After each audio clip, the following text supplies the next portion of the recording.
Hello नमस्कार and welcome to property गुरु। स्वागत है आपका इस शो में। आपके साथ मैं हूं विपिन भट्ट। तो लेकर हाजिर हैं एक बार फिर प्रॉपर्टी गुरु का नया ताज़ा तरीन एपिसोड आपके लिए, जहां होंगे आपके सवाल और उन सवालों का जवाब देने के लिए आज हमारे साथ जुड़ रहे हैं हमारे एक्सपर्ट, हमारे आज के प्रॉपर्टी गुरु मोहम्मद असलम साहब, प्रेसिडेंट कैपिटल मार्केट्स एनारॉक। बहुत स्वागत है सर आपका एंड होप कि अब एक बार फिर जब हम देख रहे हैं कि पैंडेमिक थोड़ा अपना असर फिर से दिखा रहा है, तमाम चीज़ें फिर से एक बार थोड़ा सा डरा रही हैं, लेकिन उन सब के बीच सब कुछ सुरक्षित है और सब कुछ सेहतमंद है।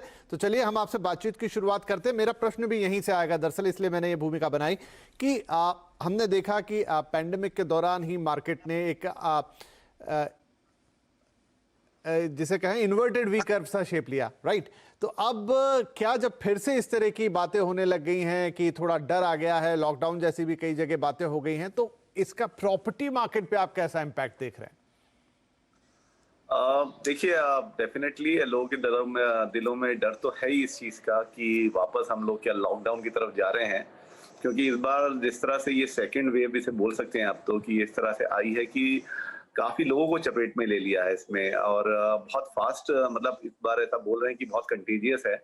सो मुझे लगता है कि जिस तरह से सेंट्रल गवर्नमेंट या स्टेट गवर्नमेंट सब इस तरह तैयारी कर रही हैं कि या तो लोगों को अवेयर करा जाए कि अभी उनको इस चीज के बारे में थोड़ी एहतियात बरतनी, बिकॉज हम लोगों ने बहुत ही इजी ले लिया था कि अब तो खत्म हो गया है सब, लेकिन ये सडनली जो सेकंड वेव आई है ये फर्स्ट से भी बहुत फास्ट चल रही है। तो इसका डेफिनेटली इम्पैक्ट आप देखेंगे तो हर बिजनेस पे पड़ा है, और उसमें रियल एस्टेट कोई अछूता नहीं है। रियल एस्टेट में यही है कि अभी 31 मार्च तक तो स्पेशली अगर हम महाराष्ट्र की बात करें तो आपको स्टैम्प ड्यूटी का इफेक्ट था, तो काफी अच्छा गया है ये क्वार्टर, बल्कि ये मंथ बहुत अच्छा गया है। और इसी की तरह और भी सिटीज में रियल एस्टेट का जो हमने यूफोरिया देखा था, जो अक्टूबर से स्टार्ट हुआ था, वो अभी तक कंटिन्यू रहा है कुछ हद तक। लेकिन हाँ, लोग तैयारी कर रहे हैं वापस की, अगर ये लॉकडाउन हो जाता है तो किस तरह से रहेगा। तो डेफिनेटली अप्रैल से इसके ऊपर इफेक्ट दिखना शुरू होगा, क्योंकि जो भी सोप्स थे वो विड्रॉ हो जाएंगे, और बाद में अब ये वापस पेंडेमिक का जो हम लोगों को डर हो गया है।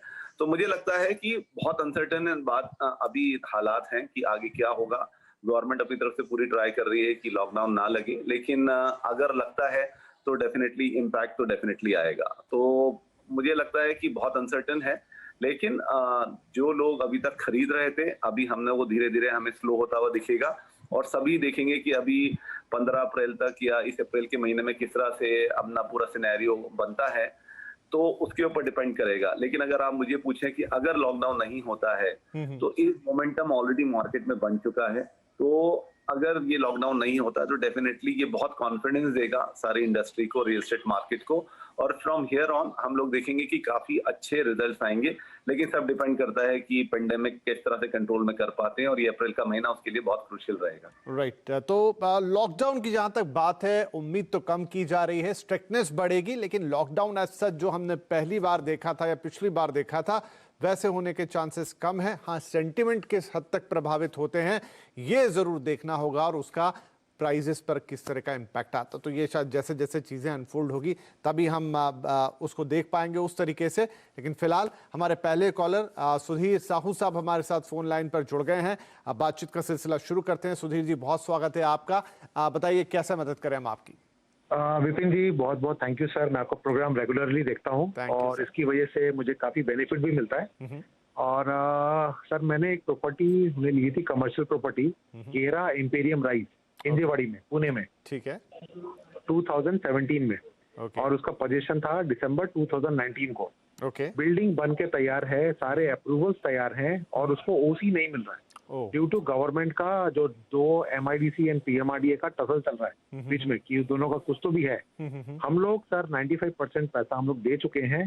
बिल्डर बोलता है मेरा कोई फॉल्ट नहीं है, मैं कोई कंपनसेशन दूं। तो कस्टमर को क्या करना चाहिए ये स्थिति में? ओके, ठीक है। थोड़ा सा ये एक उलझा हुआ सा मामला लग रहा है, किसका फॉल्ट निकाले किसका नहीं। बिल्डिंग बन के तो तैयार है लेकिन ओसी नहीं आ रहा। डेवलपर का कहना है कि हम इसमें क्या कर सकते हैं, और उधर 2 अथॉरिटीज के बीच का झगड़ा है। लेकिन इधर सुधीर साहू साहब जैसे बहुत सारे लोगों के पैसे अटक गए हैं। वाकई क्या करना चाहिए? तो असलम साहब, क्या समाधान इनको हम बता सकते हैं फिलहाल? विपिन जी देखिए, अगर ये पूना की बात कर रहे हैं और अगर ये किसी और डेवलपर के बारे में बोलते तो डेफिनेटली हम लोग उस पर कुछ डिस्कशन कर सकते थे, लेकिन क्योंकि प्रोजेक्ट गेरा का है और गेरा अपने आप में एक बड़ा रिनाउंड नाम है पूना में, और जितना उनका ट्रैक रिकॉर्ड है, उन्होंने कभी अपने जो उनके कस्टमर्स हैं हमेशा उनके हित में काम किया है और कभी ऐसा नहीं किया है कि किसी के साथ कुछ उन्होंने या तो कोई केस हो या कुछ नाइंसाफी टाइप्स हो, ऐसा कुछ हुआ नहीं है और ना ही हमने सुना है। उनका एक बड़ा इज्जत से नाम लिया जाता है मार्केट में। रोहित गेरा जो अभी मैनेजिंग डायरेक्टर हैं, पूरा मैनेज कर रहे हैं, काफी उनकी रिस्पेक्ट है इंडस्ट्री में। तो मैं समझ सकता हूं कि आप जो बोल रहे हैं डेफिनेटली वो पीएमआरडीए और एमआईडीसी के बीच में, क्योंकि हिंजेवाड़ी में लोकेटेड प्रोजेक्ट है, तो उसके चलते हुए जरूर कुछ इश्यू रहा होगा और इशू है भी, वो हम जानते हैं, उस पर डिटेल में बात करने की इस टाइम जरूरत नहीं है। तो मुझे लगता है साहू साहब, आप डेवलपर के साथ मुझे लगता है कि आप जैसे अगर और भी लोग हैं तो आप लोगों को सबको मिलके मिस्टर रोहित गेरा से जाके बात करनी चाहिए। मुझे लगता है वो बहुत ही सुलझा आदमी है और डेफिनेटली कुछ वे आउट इसमें देंगे। ये बिल्कुल बात सही है कि ये बहुत उलझा हुआ मामला है कि किसको आप ब्लेम कर सकते हैं, क्योंकि जैसे आपने खुद बोला है कि 2017 में आपने लिया और 2019 का पोजीशन था, तो बिल्डिंग उन्होंने अपने टाइमली बनाई है, लेकिन ये थोड़ा ब्यूरोक्रेटिक में फंस गया है। तो डेफिनेटली इसका वो भी खुद अपनी तरफ से ट्राई कर रहे होंगे कि इसका सॉल्यूशन जल्दी से जल्दी निकले। तो मुझे मेरा एडवाइस यही होगा, इसको ज्यादा मैं आपको ये नहीं कहूंगा कुछ लीगल आप उसमें कुछ करें या किसी उसमें पढ़े। बेटर यही रहेगा कि आप डेवलपर से मिलें जाके, अगर आप जैसे और लोग हैं तो कुछ ग्रुप जाके मिले, तो डेफिनेटली वो कुछ ना कुछ आपके लिए बेहतर करके बताएंगे। चलिए आगे बढ़ते हैं। अब एक ईमेल है हमारे पास और वो है अमित शर्मा साहब का। आपने दिल्ली से भेजा और आप पूछना चाहते हैं कि यमुना एक्सप्रेसवे का गौर यमुना सिटी प्रोजेक्ट आपने देखा है, 45 लाख में 110 स्क्वायर यार्ड का एक प्लॉट मिल रहा है, 5 साल में कितने अप्रिसिएशन की उम्मीद है, आप इसमें पैसा लगाना चाहते हैं? तो सर, यमुना एक्सप्रेसवे एक समय में हमने इसके बारे में काफ़ी बातचीत की और वहाँ पर हर तरह की प्रॉपर्टी उपलब्ध थी, उसमें से काफ़ी सारी प्लॉटिंग्स की थी। अभी 110 स्क्वायर यार्ड का प्लॉट है, इन्वेस्ट करना चाहते हैं, किस तरह का अप्रिसिएशन अगले 5 साल में ज़मीन में देखेंगे इस इलाके में, ये जानने की इच्छा है। मुझे लगता है कि एक राइट टाइम है इस टाइम इनको, बिकॉज इनके जैसे काफ़ी इन्वेस्टर्स ने यमुना एक्सप्रेसवे के आसपास काफ़ी इन्वेस्ट किया था जब इसके बारे में बात होनी शुरू हुई थी, और बीच में काफ़ी मुसीबतों में वो फंसा, लेकिन अभी सब चीज़ें धीरे धीरे रिजॉल्व हो रही हैं। पूरा यमुना एक्सप्रेसवे काफ़ी डेवलप हो रहा है। आई थिंक वो इंटरनेशनल एयरपोर्ट आ जाने से उसकी और आगे जाके उस पूरे इलाके की काफ़ी तरक्की होगी। और आपने जो डेवलपर चुना है गौर, वो अपने आप में एक रेपुटेड नाम है और उनके काफ़ी अच्छे प्रोजेक्ट्स हैं पूरे एनसीआर में, और अच्छा उनका रिजल्ट रहा है हमेशा से। तो मुझे लगता है ये आपने एक अच्छा चॉइस है आपका, आप इन्वेस्ट कर रहे हैं तो डेफिनेटली आप कीजिए। और जिस तरह से हम इस पूरे एरिया का, पूरे यमुना एक्सप्रेसवे का फ्यूचर देख रहे हैं, उसके चलते हुए अच्छे अप्रिसिएशन की उम्मीद है इसमें। मार्केट काफी चेंज हो गया है 5 साल में। अभी हम रियल एस्टेट में हमेशा बात करते हैं कि होराइजन 5 साल का नहीं है, लेकिन होराइजन अगर आपका 5 साल से 10 साल तक है तो डेफिनेटली आप क्यूमुलेटिव अराउंड 5 से 7% के अप्रिसिएशन ईयर ऑन ईयर इसमें देख सकते हैं, और फ्यूचर इसका अच्छा ही दिखता है। तो मुझे लगता है इस पे आपको एक अच्छे रिटर्न मिलने की पूरी उम्मीद है। हम आगे बढ़ेंगे यहाँ पर। अब अगली हमारी कॉलर है ममता पाटिल साहब, फोन लाइन पर उपलब्ध हैं। ममता जी, बहुत स्वागत है आपका प्रॉपर्टी गुरु में। बताइए क्या पूछना चाहेंगे आप? नमस्ते। एक्चुअली मुझे प्रॉपर्टी इन्वेस्टमेंट के लिए जो फ्लैट परचेस करना था, तो आई थी पुणे, लेकिन मैं हैदराबाद में 5 साल थी। तो मुझे आप गाइड कर सकते हो कि अप्रिसिएशन के हिसाब से मुझे कहाँ पे इन्वेस्ट करना चाहिए, हैदराबाद और पुणे? ओके, बड़ा अच्छा सवाल है ममता जी आपका कि एप्रिसिएशन के लिहाज से हैदराबाद या फिर पुणे, दोनों अपने अपने टाइप के। और आपने क्या कहा, इस वक्त आप पुणे में रह रही हैं, राइट? यस जी, ठीक है। तो असलम साहब, एक बड़ा खूबसूरत सा प्रश्न है ये कि आप पुणे में हैं, एप्रिसिएशन के लिहाज से अब इन्वेस्टमेंट को देखना चाहते हैं तो पुणे बेहतर शहर होगा या फिर हैदराबाद? क्योंकि दोनों ही शहर तो अपने आप में शानदार है, लेकिन एप्रिसिएशन कहाँ बेहतर आएगा? देखिए, आपका एप्रिसिएशन का जवाब देने से पहले आई थिंक ये बताना बेटर है कि एक एज अ रूल, ये मेरा पर्सनल ओपिनियन भी हो सकता है कि मुझे लगता है कि आपको इन्वेस्ट वहां करना चाहिए जहां आप प्रॉपर्टी को मैनेज कर सकें, रेगुलर इंटरवल्स में उसे जाके देख सकें, जब भी आपको कोई अच्छी अपॉर्चुनिटी आती है तो आप उसे बेच सकें, या जो भी उसमें अगर आप कुछ करना है तो आप उसमें कर सकें। तो मेरे व्यू में पहला आंसर तो यही होगा कि आपको, क्योंकि आप पूना रहते हैं, अगर आप हैदराबाद रहते तो मैं आपको हैदराबाद बोलता, एज अ फर्स्ट आंसर। और अगर आप पुणे रहती हैं तो मैं आपको बिल्कुल एडवाइस करूंगा कि आपको पुणे ही देखना चाहिए। Comparison wise Hyderabad Pune both cities अपने आप में बहुत ज्यादा टॉप सिटीज में गिनी जाती हैं इंडिया की। दोनों में ही जो मेन रीजन है उनकी ग्रोथ का वो आईटी है, इकोनॉमिक ड्राइवर्स हैं दोनों, और काफी काफी और भी चीजें वहाँ पे जो आप चाहे उसे पढ़ाई ले लीजिए या आप एजुकेशन ले लीजिए, चाहे आप उसमें सोशल इंफ्रास्ट्रक्चर ले लीजिए, दोनों एक से बढ़कर एक है।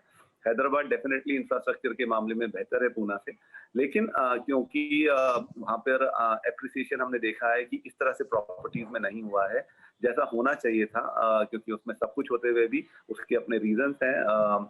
लेकिन पूना में आप डेफिनेटली अगर आप इन्वेस्ट करती हैं तो पूना अपने आप में अभी भी ग्रो कर रहा है। उसमें बहुत सारे एरियाज हैं पूना में जो अभी भी काफी ग्रोथ की तरफ हैं, और काफी एरिया उसमें ग्रोथ हो चुकी है तो वहाँ एप्रिसिएशन नहीं है। लेकिन अभी भी जो आउटस्कर्ट्स ऑफ पूना है, अगर आप वेस्टर्न और ईस्टर्न पार्ट में देखेंगे तो दोनों तरफ ही आपको अच्छे ऑप्शंस मिलेंगे, जो एक अच्छे प्राइस पॉइंट पे आप एंट्री कर सकती हैं और फ्यूचर में आपको अच्छे एप्रिसिएशन मिल सकते हैं। ममता जी, अगर आप लाइन पर हैं तो आपने पुणे में गोदरेज प्रॉपर्टीज का प्रोजेक्ट देखा, right? Yes sir, Mahalunge near Hinjewadi. जी, समझ गया। ठीक है, तो काफी प्रचार प्रसार भी कंपनी ने इस प्रोजेक्ट का किया था एक वक्त में, तो सर ये प्रोजेक्ट कैसा है निवेश के लिहाज से? बिल्कुल, जैसे मैं बोल ही रहा था आपको कि ईस्ट और वेस्ट में काफी ऑप्शंस हैं आपको इन्वेस्ट करने के लिए। तो महालुंगे एक अपने आप में एक बानेर एनेक्स करके एरिया डेवलप हो रहा है, जो वेस्ट में काफी प्रोमिनेंट एरिया है, और वहाँ पे अच्छी दो बड़ी टाउनशिप डेवलप हो रही हैं। गोदरेज का ही है और दूसरा वीटीपी का। दोनों ही अपने आप में काफी अच्छे हैं और गोदरेज अपने आप में एक बड़ा ब्रांड है। तो अगर आपने देखा है तो मुझे लगता है आपको डेफिनेटली उसमें इन्वेस्ट करना चाहिएगा। उसमें कोई दो राय नहीं है कि ये एक अच्छा इन्वेस्टमेंट साबित होगा। ऑलराइट, तो ममता जी आपके लिए यही सलाह। और ऊपर से आपने जो प्रश्न था आपका, पुणे में आपने घर देखा और हैदराबाद में आपने प्लॉट देखा, क्योंकि इससे जस्ट प्रीवियस क्वेश्चन में हमने जवाब दिया कि प्लॉट के साथ एक बड़ा इशू ये रहता है कि आपको उसकी देखभाल बहुत अच्छे से करनी होती है, नहीं तो उसके साथ कोई भी विवाद जुड़ने में ज्यादा वक्त नहीं लगता। किसी तरह के अवैध कब्जे की बात आ जाती है और तमाम चीजें, तो जिस जगह आप रह नहीं रहे शायद आपको वहां देखभाल करना मुश्किल है। जैसा असलम साहब ने कहा कि इस वक्त आप पुणे में हैं तो पुणे में ही प्रॉपर्टी बेटर है। आपने जो प्रोजेक्ट देखा है वो एक शानदार और अच्छा प्रोजेक्ट है। अगर आप उस पर्टिकुलर प्रोजेक्ट को भी पसंद कर रहे हैं तो उसके साथ आगे जा सकते हैं। लेकिन जो आपका वृहद या बड़ा सवाल था कि हैदराबाद या पुणे, तो आपके लिए चॉइस रहेगी पुणे, जो आपको एक बेहतरीन रिटर्न भी देगी और पीस ऑफ माइंड भी। चलिए इसी के साथ वक्त एक छोटे से ब्रेक का, लेकिन ब्रेक के बाद सवाल जवाब जारी रहेंगे।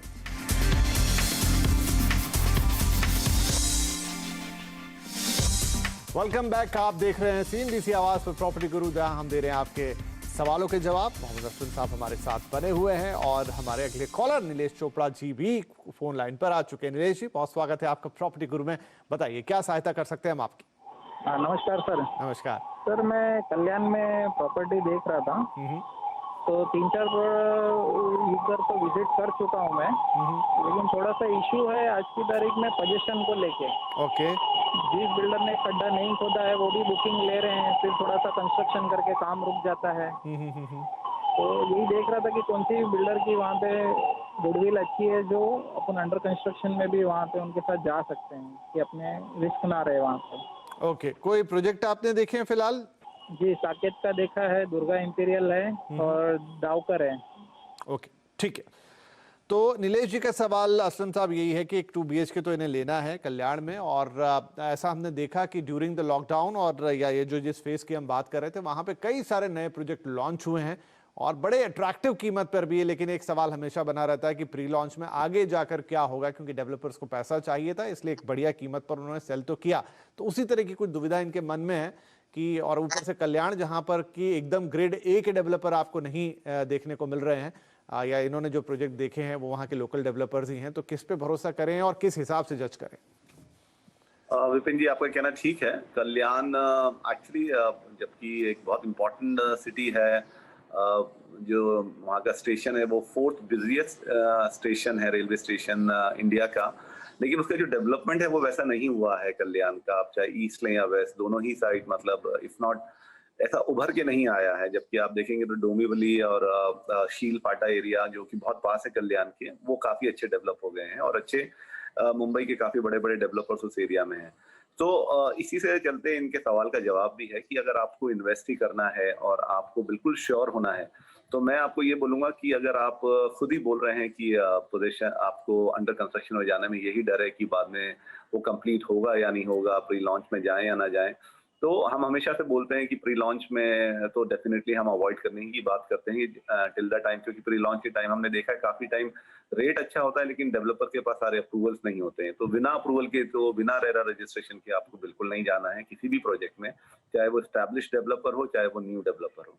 सेकेंडली, अगर आपको इस चीज को भी सबसाइड करना है कि आपको किसी ऐसे डेवलपर इन्वेस्ट करना है कि जहाँ श्योरिटी रहे थोड़ी, जहाँ पे आप कुछ बात को लेके थोड़ा सा उस पर चांस ले सके, तो मेरा आपको व्यू यही होगा कि आप डोंबिवली और शीलफाटा वाले एरिया में ट्राई कीजिए। वहाँ पे लोढ़ा का अपना प्रोजेक्ट है, दुस्ती का प्रोजेक्ट है, रुनवाल का प्रोजेक्ट है। आई थिंक उसके अलावा भी और काफी अच्छे नामी डेवलपर्स के प्रोजेक्ट हैं और वो कल्याण से काफी दूर नहीं है। तो मुझे लगता है पीस ऑफ माइंड के चलते अगर आपको रखना है तो इन एरिया में आप जाइए, आपको ज्यादा ट्रैवल टाइम नहीं है वहां से।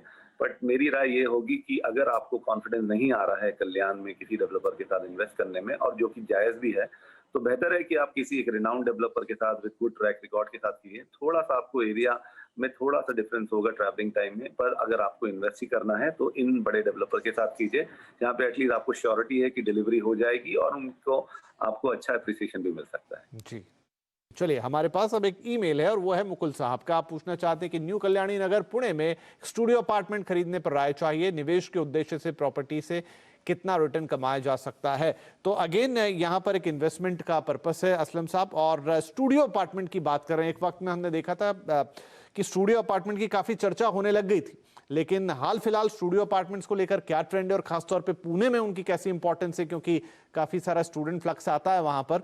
तो जरूर आप बताएं कि क्या करना चाहिए, स्टूडियो अपार्टमेंट एक बेहतर निवेश का ऑप्शन होगा? आपका कहना सही है कि एक टाइम में स्टूडेंट फ्लक्स के चलते पूना में काफी एक ट्रेंड आया था स्टूडियो अपार्टमेंट्स का, काफी डेवलपर्स ने लॉन्च भी किया था। बट अभी पहली बात पोस्ट कोविड अभी सोसाइटी काफी स्ट्रिक्ट हो गई है, और हमने कोविड के टाइम भी देखा था और कोविड के पोस्ट कोविड भी हम देख रहे हैं कि वो लोग ज्यादातर क्योंकि ये स्टूडियो अपार्टमेंट ज्यादातर या तो बैचलर्स लेते थे या स्टूडेंट्स एक दो लोग मिलके लेते थे, तो वहाँ थोड़ी सी एक दिक्कत रहती है। अपने आप में अगर कल्याणी नगर में ये ब्रह्मा कॉप का बोल रहे हैं या जो स्टूडियो अपार्टमेंट में, डेवलपर डेफिनेटली बहुत अच्छे हैं, लोकेशन बहुत अच्छी है, और क्योंकि वो कल्याणी नगर से थोड़ा सा ऑफ है, बहुत ही हल्का, मतलब उसको कल्याणी नगर में ही काउंट किया जाता है, तो प्राइसिंग कल्याणी नगर के हिसाब से अच्छा भी है। बट हाँ, ये एक आपको देखना पड़ेगा कि बाद में आप उसे डेफिनेटली अगर इन्वेस्टमेंट के लिए ले रहे हैं तो मेरे को लगता है आप उसको रेंटल पे देंगे, तो आपको वो ध्यान में रखना चाहिए कि फ्यूचर में आप उसे रेंटल में देंगे तो आप जैसे कि अभी पूना में पूरा ट्रेंड ही चल रहा है कि आप कपल्स, मतलब मैरिड कपल्स को ही दे पाते हैं, सो उसके चलते हुए थोड़ा सा आप रिटर्न पे ध्यान रखिए। बाकी इन्वेस्टमेंट अच्छा है, इसमें डेवलपर अच्छा है, लोकेशन अच्छा है। जहाँ तक रिटर्न की बात है तो रेसिडेंशियल का रिटर्न्स इतना अच्छा नहीं है बनिस्बत कमर्शियल एसेट के। अराउंड 2 to 3% का आपके इन्वेस्टमेंट पे ईयर ऑन ईयर आपको रिटर्न आ सकता है इसमें। राइट, तो मुकुल साहब, आई थिंक बहुत ही क्लियरली असलम साहब ने बता दिया कि स्टूडियो अपार्टमेंट लेने में पुणे के अंदर इस वक्त क्या क्या प्लस और माइनस है। अकॉर्डिंगली आप अपना डिसीजन ले सकते हैं, किस तरह के आपको यील्ड मिलेंगे, किस तरह के आपको रिटर्न्स मिलेंगे, ये भी उन्होंने साफ कर दिया, और साथ ही डेवलपर और एरिया के बारे में भी बातचीत पूरी तरह से साफ है। अब डिसीजन लेना आपके हाथ है। चलिए, इसी के साथ हमारे लिए वक्त हुआ एक छोटे से ब्रेक का। ब्रेक के बाद कुछ और सवाल। स्वागत है आपका, मैं हूं शैल भटनागर। मार्केट के आखिरी 1.5 घंटे का सारा एक्शन, निफ्टी पे स्कोप है अभी ट्रेवल करने का। क्लोजिंग बेल बजने से पहले कीजिए जबरदस्त कमाई। इस तेजी के बावजूद आप स्टॉक को कल के लिए एक BTST कर सकते हैं जाने माने एक्सपर्ट के साथ। अपसाइड इज ओपन, आपको 2650 के टारगेट्स के लिए इसे लेकर जाया जा सकता है। देखिए कमाई का अड्डा सिर्फ CNBC आवाज पर। के प्रायोजक है फॉर्चून सोयाबीन ऑयल, देश का नंबर 1 कुकिंग ऑयल, और Kajaria, India's number 1 tile company. बाजार शुरू होने से पहले कीजिए मुनाफे की तैयारी। जो सेक्टर लीडर्स हैं छोटी स्पेस में, वहां पर आपको शानदार तेजी आती हुई दिख रही है। जानिए सेंसेक्स और निफ्टी की कैसी होगी चाल। पहला टफ जोन होगा वो है 717। और कौन से स्टॉक्स आपको बनाएंगे मालामाल। जहां पर भी एक हल्का सा लाल निशान आता हुआ दिखे उसको खरीद के जाएं। देखिए मुनाफे की तैयारी सिर्फ CNBC आवाज पर।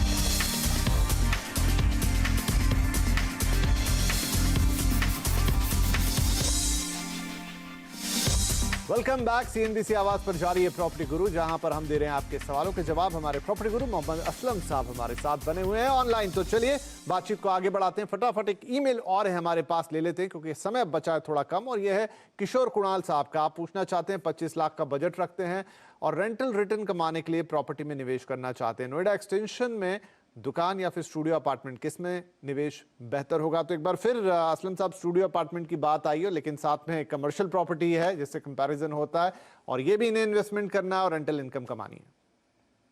बिल्कुल, मेरी राय इसमें एकदम क्लियर है कि देखिए, अगर आपके पास ऑप्शन है कि आपको एक, आपके बजट में अगर आपको एक स्टूडियो अपार्टमेंट मिल रहा है या आपको एक कमर्शियल शॉप मिल रही है या ऑफिस मिल रहा है, तो मेरा वोट कमर्शियल ऑफिस और शॉप को जाएगा, क्योंकि उसमें आपका रिटर्न ऑन इन्वेस्टमेंट ज्यादा है। रेंटल्स ऑन रेसिडेंशियल प्रॉपर्टीज ज्यादा नहीं होता है। जैसे मैंने पिछले सवाल में जवाब में बोला था, 203% ही ज्यादा से ज्यादा मैक्सिमम होता है आपको। लेकिन कमर्शियल ऑफिस में आप मिनिमम 5 से 6% तो रिटर्न कमा सकते हैं। तो अगर आपके बजट में आपको ऑफिस या रेंटल शॉप मिल रहा है तो आपको शॉप या ऑफिस में जाना चाहिए। चलिए, बड़ा ही क्लियर कट आंसर था यहाँ पर किशोर साहब आपके लिए कि अगर आपको एक स्टूडियो अपार्टमेंट चुनना है या एक फिर शॉप चुननी है कमर्शियल, तो डेफिनेटली कमर्शियल शॉप में ही इन्वेस्टमेंट बेहतर होगा। रेंटल इनकम भी अच्छी आएगी और जो रिटर्न ऑन इन्वेस्टमेंट है वो भी अच्छा होगा। चलिए, इसी के साथ इस हफ्ते के लिए तो वक्त हो गया है समाप्त, लेकिन जाने से पहले असलम साहब आपका शुक्रिया अदा करेंगे कि आप आए और आपने हमारे दर्शक के सवालों के जवाब दिए। आप कुछ कहना चाह रहे हैं? विपिन जी, मैं ये बस एक क्विकली ये बोलना चाह रहा हूँ कि हम शुरू में बात करी थी, तो आपका जो प्रॉपर्टी का जो महाराष्ट्र में एंड हो रहा है ये स्टैम्प ड्यूटी का, मुझे लगता है कि ये सभी दर्शकों के लिए है कि इसकी सफलता को देखते हुए सारे डेवलपर्स पैन इंडिया इस तरह की स्कीम करना चाहते हैं। तो अगर गवर्नमेंट ये अनाउंस नहीं कर रही है, तो चाहे महाराष्ट्र हो, चाहे आंध्र प्रदेश, चाहे चेन्नई, आप लोग जाके डेवलपर से इस टर्म्स में बात कर सकते हैं। वो मोर देन हैप्पी है आपको इतना डिस्काउंट देने के लिए जो महाराष्ट्र गवर्नमेंट ने स्टैम्प ड्यूटी में दिया था। आपको जाके बात करनी चाहिए और अभी भी काफी मौके हैं आपको प्रॉपर्टी खरीदने के। तो चलिए, इस हफ्ते के लिए इतना ही, लेकिन अगले हफ्ते फिर मुलाकात होगी। तब तक स्टे सेफ, ध्यान रखिए अपना, सुरक्षित रहिए। और अगर कोई इन्वेस्टमेंट करने जा रहे हैं तो हमें जरूर लिखिए pg@moneycontrol.com पर, या कोई भी रियल एस्टेट से जुड़ा सवाल, हम आपके सवालों का जवाब देने की पूरी कोशिश करेंगे। तो फिलहाल के लिए नमस्कार।